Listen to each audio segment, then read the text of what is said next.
Сәлеметсіздер ме, құрметті оқушылар? Бүгін сәуірдің 12-сі қазақ тілі сабағы 2-ші сынып, тақырыбы құстар біздің досымыз. 62-ші, 63-ші беттер. Мұғалім мен Майлыбекова Айнагүл Амантайқызы. Здравствуйте, ребята! Сегодня 12 апреля. Тема урока «Птицы наши друзья». Страницы 62-63. Я учитель Майлыбекова Айнагүл Амантайқызы. Дәптерімізді ашып бүгінгі күнді дәптерге жазамыз. Сәуірдің 12-сі тақырыбы құстар біздің досымыз. Открываем тетради, пишем сегодняшнее число, 12 апреля, тема урока «Птицы наши друзья». Словарная работа. Құстар, құстар, птицы, оя, оя, гнездо, ботак, ботак, ветка, балапан, балапан, цыпленок. Бірінші тапсырма тыңда, сұраққа жауап бер. Первое тапсырма слушайте, ответьте на вопросы. Ұя жасап тақтайдан талға барып байладым. Көтемін мен шаттанған жыл құсының сайрауын. Қастек Баянбай. Өлеңде қай жыл мезгілі туралы айтылған?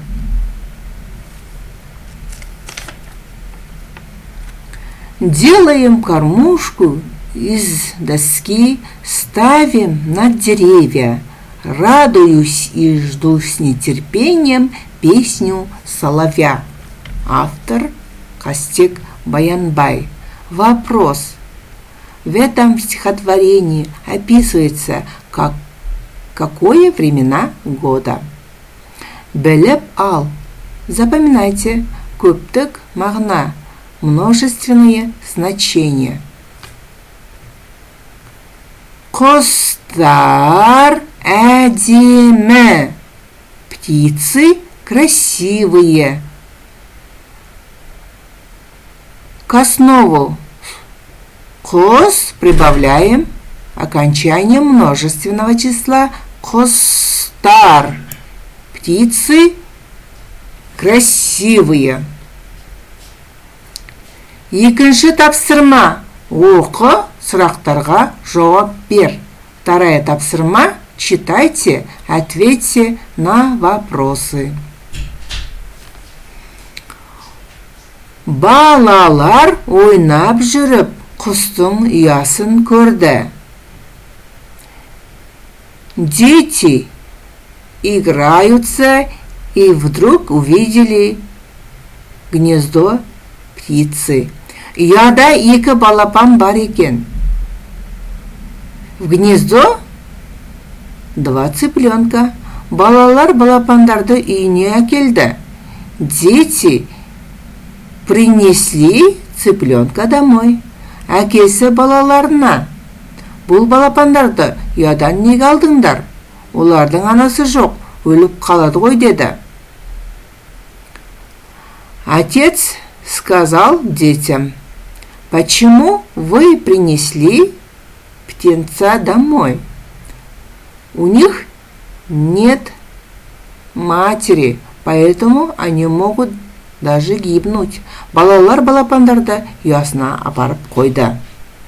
Дети отнесли цыпленки обратно в гнездо.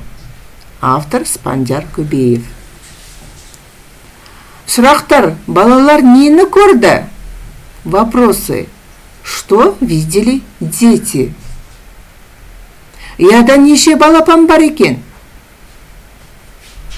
В гнезде сколько цыплят? Балалар балапандарды қайда келді? Дети куда принесли цыпленков? Әкесі не деді? Что сказал отец своим детям?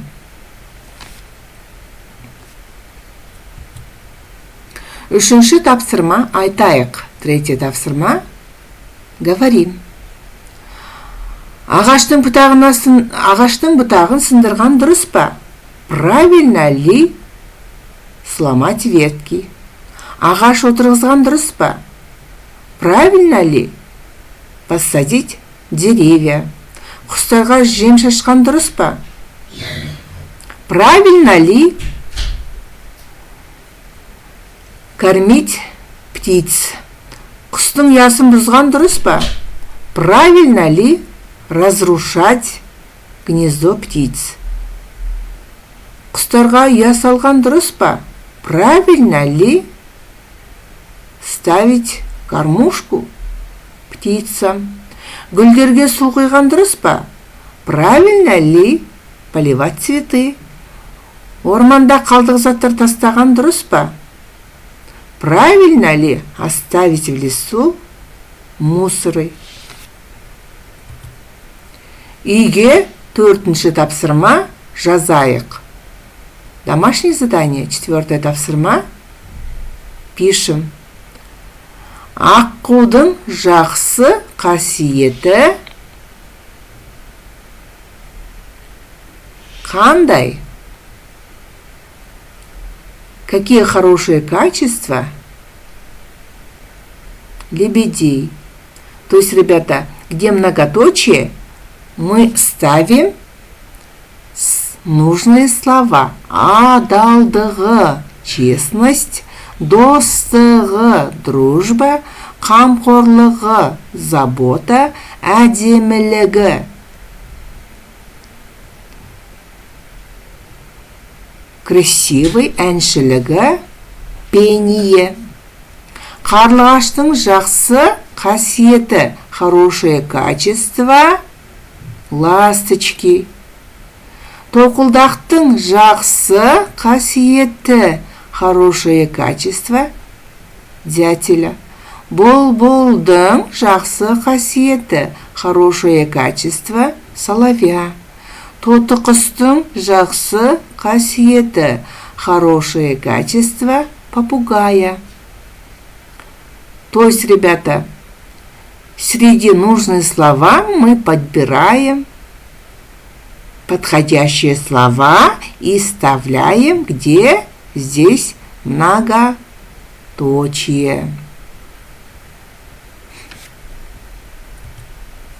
Осымен бүгінгі сабағымыз аяқталды. Назарларыңызға рахмет. Сау болыңыздар. Итак, ребята, сегодняшний наш урок подошел к концу. Спасибо за внимание. До свидания. Сау болыңыздар.